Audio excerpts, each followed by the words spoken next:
Assalamualaikum warahmatullahi wabarakatuh. Selamat malam semuanya.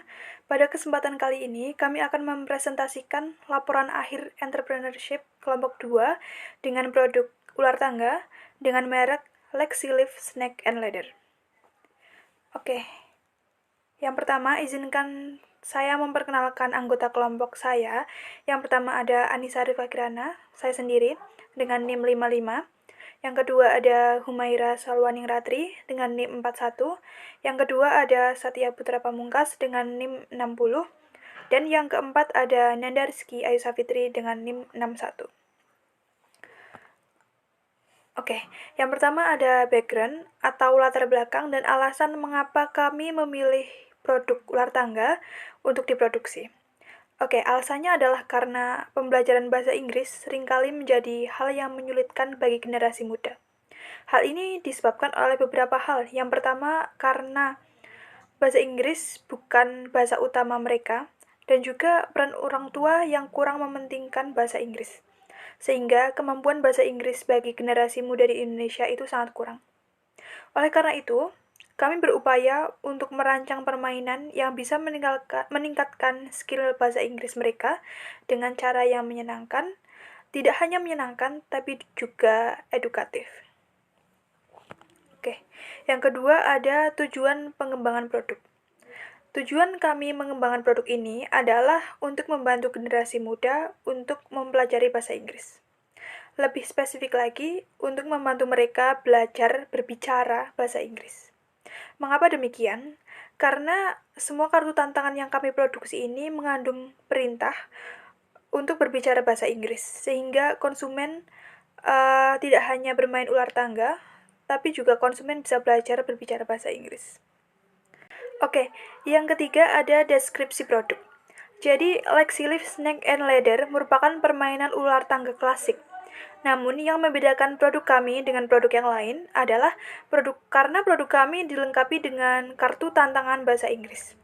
Terdapat 20 kartu tantangan yang bisa kalian dapatkan setiap kalian berada di ujung ular. Dan setiap kartu tantangan memiliki tingkat kesulitan yang berbeda-beda.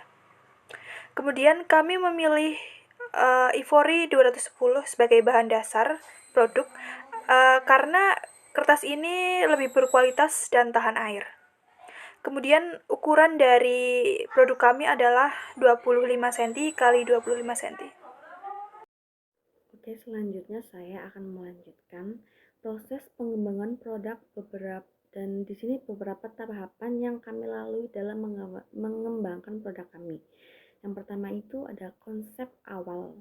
Kami memulai konsep awal dengan brainstorming, berdiskusi dengan kelompok kami, dan melihat konsep permainan ular tangga di pasaran dan mulai berpikir untuk membuat ular tangga dengan konsep yang baru. Nah, observasi ini didorong oleh popularitas permainan tradisional ular tangga yang telah lama dikenal dan disukai oleh berbagai kalangan usia, dengan menambahkan elemen pendidikan, khususnya dalam meningkatkan kemampuan bahasa Inggris. Nah, Lexiliv Snake and Leather diharapkan dapat menjadi alat pembelajaran yang menyenangkan dan efektif. Kemudian ada prototyping dengan desain awal kami yang kami desain sendiri yang tentunya menggunakan bantuan dari aplikasi. Kami juga mengandalkan feedback dari antar anggota untuk merevisi desain produk kami. Yang pertama yaitu dengan membuat sketsa papan permainan dan dengan pembuatan desain kartu tantangan. Kemudian mencetak dan merakit papan permainan serta kartu tantangan dalam bentuk fisik. Kami melakukan uji coba dan kemudian mendapati beberapa masukan atau kekurangan yang ada di produk kami, yang diantaranya itu adalah dengan menyederhanakan instruksi pada kartu tantangan, kemudian menambahkan variasi tantangan untuk mencakup lebih banyak aspek pembelajaran bahasa Inggris.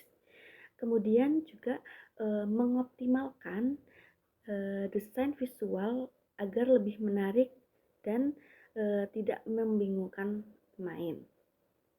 Nah, kemudian untuk tahap produksi, proses produksi dilakukan dengan mengirim ke percetakan. Setelah melalui proses panjang seperti pemilihan kertas dengan memilih kertas ivory yang berkualitas dan tahan terhadap air. Kemudian pencetakan papan permainan dan kartu tantangan hingga pembuatan kemasan. Setelah itu kami dapat memasarkan produk kami ke pasaran. Oke, selanjutnya itu ada strategi pemasaran dan penjualan. Yang pertama, strategi pemasaran. Masa pasar kami adalah semua kalangan anak muda di atas 15 tahun. Nah, kenapa kami memilih mangsa pasar dengan usia lebih dari 15 tahun? Dikarenakan oleh challenge card yang ada di produk kami akan terasa sulit jika dimainkan oleh anak di SD atau anak yang di bawah usia 15 tahun. Dan kami memasarkan produk kami baik itu di sosial media ataupun secara langsung, kami menawarkan harga sebesar Rp20.000 per produk. Kemudian untuk aktivitas penjualan, selain menetapkan harga yang sesuai, kami juga menetapkan tempat saluran distribusi untuk menjual produk kami. Di antaranya yaitu melalui online dan offline. Kami melakukan promosi online melalui platform sosial media seperti Instagram, WhatsApp untuk menjangkau target audiens lebih jauh. Untuk promosi secara offline, kami lakukan dengan menawarkan produk secara langsung kepada orang serta institusi pendidikan seperti tempat les dan pada saat bazar berlangsung. Dan setidaknya sudah terjual 8 produk dari kami dari awal hingga bazar. Nah, untuk analisis pemasaran, memasarkan produk melalui sosial media itu tidak terlalu membuahkan hasil karena akun Instagram Lexilive tidak terlalu dikenal banyak orang. Sehingga kami memutuskan untuk melakukan promosi di sosial media pribadi kami. Meskipun tidak terjual banyak, namun produk kami mendapatkan respon positif dari para pembeli.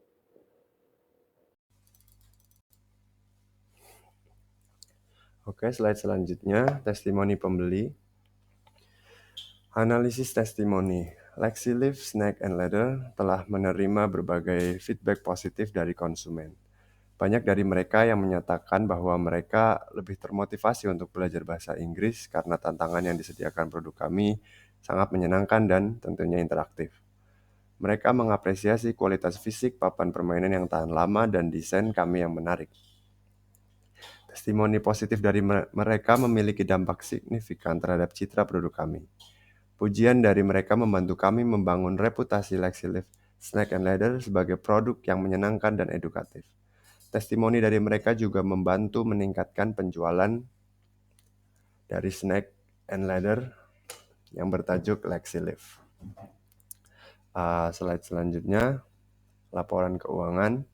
Sumber dana awal hanya satu, itu didapatkan dari kolektif atau iuran anggota sebesar 18.000 yang dikalikan 5 menjadi 90.000, total menjadi 90.000. Slide selanjutnya akan menjelaskan uraian pemasukan dan uraian pengeluaran yang akan disampaikan oleh Saudari Humaira. Terima kasih. Oke, saya Humaira Salwan Ratri. Saya izin menjelaskan mengenai uraian dana pemasukan dan juga uraian dana pengeluaran. Setelah tadi dijelaskan mengenai sumber utama dana, yaitu dari iuran masing-masing anggota. Sekarang saya akan menjelaskan mengenai uraian dana pemasukan.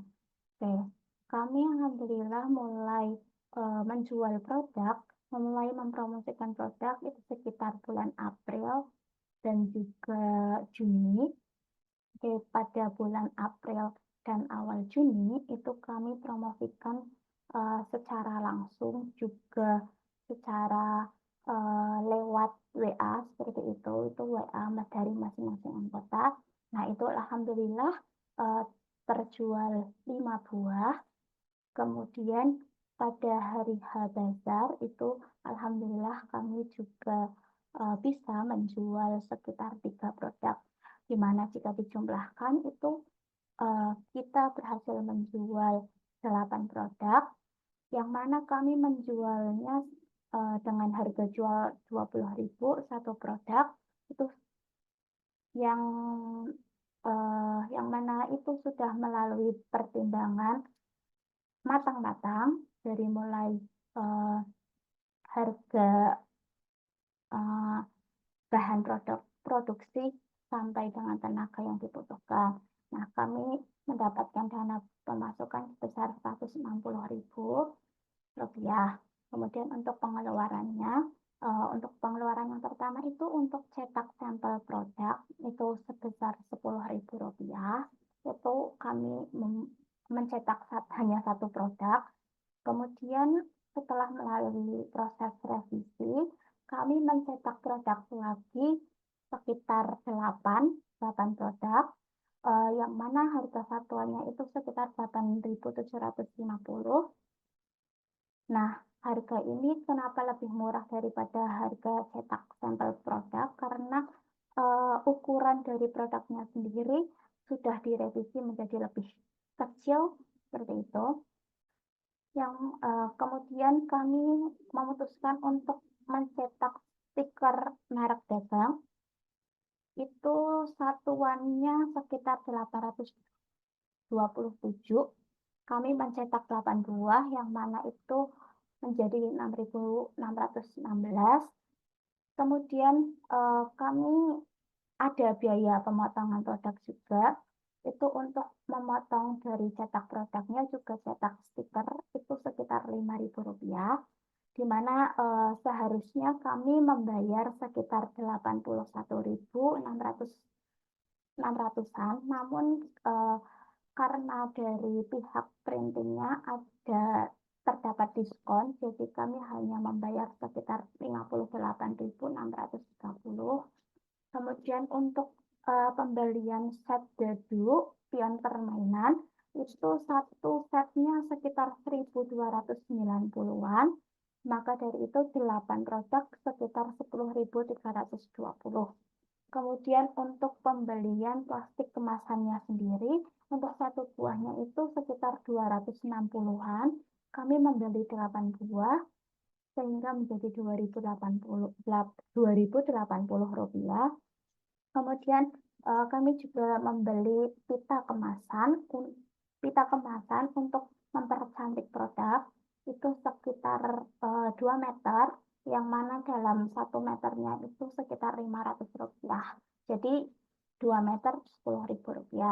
Nah, kami mengeluarkan dana setelah harga didiskon tersebut, kami jumlahkan itu sekitar ada Rp82.030. Oke.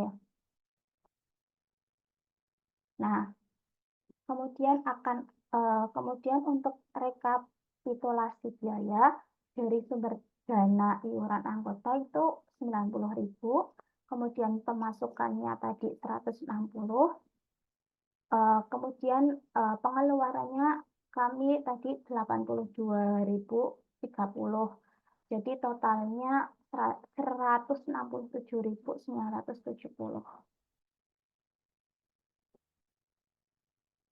Nah, jadi kesimpulannya, permainan edukatif FlexiLift Snack and Ladle itu telah berhasil terjual 8 pieces. Setelah dihitung juga, kami berhasil mendapatkan profit atau keuntungan bersih sekitar 7.970. Meskipun angka profitnya itu tidak begitu besar, namun kami berhasil menjual produk dan menggait konsumen. Untuk yang 90.000-nya yang tadi, itu yang dari sumber dana anggota itu telah dikembalikan kepada masing-masing anggota kelompok, seperti itu. Oke. Kemudian untuk sarannya, seharusnya kami melakukan lebih banyak promosi untuk memperluas pasar dengan promosi di berbagai macam sosial media dan menjangkau lebih banyak lagi mangsa pasar. Oke, terima kasih. Itu dari saya.